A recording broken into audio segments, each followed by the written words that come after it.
AJ from Explore Everything, and today I wanted to do something a little different. Here in the heart of Dallas is this old Victorian house that is completely abandoned.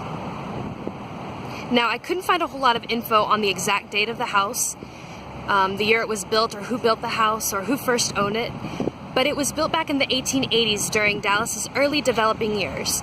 And no, I will not be going inside. There is a lot of police traffic in the area and the house is under surveillance. There's also a couple of no trespassing signs that I will respect this time.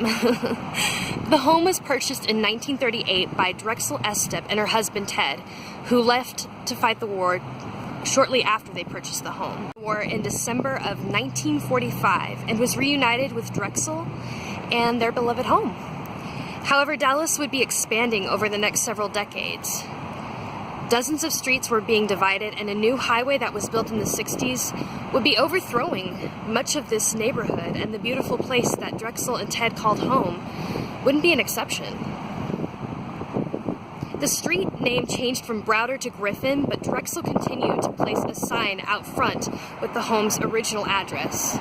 In 1974, a news article was written about how the ongoing development was affecting Drexel and Ted's lives, and the newly built I-30 had cut off their garden.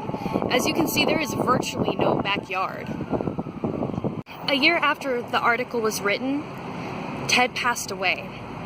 He was hit by a cop who was swerving to avoid colliding with a truck that was making an illegal U-turn. Ted's car veered off this overpass and slammed into a truck on the street below. Drexel did remarry after Ted's death, but could no longer live in the house that was so close to the highway. 7 years after she put the house on the market, she passed away. For a while, this place was a halfway house for people who were suffering from addiction and drug abuse. Unfortunately for some of these people, dealing with their addictions and their demons proved to be too much for them, as some decided that jumping off the exact same overpass that Ted fell off of was the only way. So who owns this house now? Time Warner, and they are trying to turn it into a parking lot. They were originally set to demolish the house back in January, but someone saw the bulldozer in the front yard and called the city. The city then asked if they had the proper paperwork, and they didn't.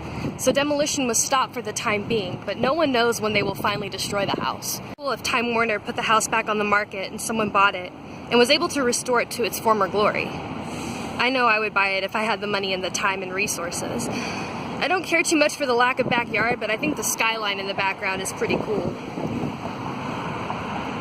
Anyways, nothing really lasts forever, and this home is no exception.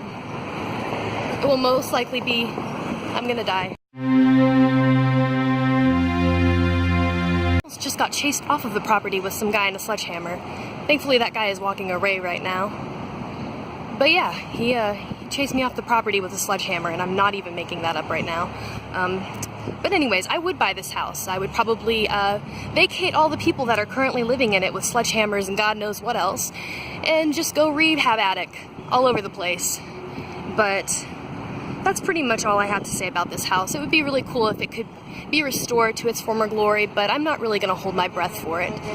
So anyways, thank you so much for watching, and I will see you in my next video. Hopefully, if I don't get attacked by Sledgehammer Guy ever again.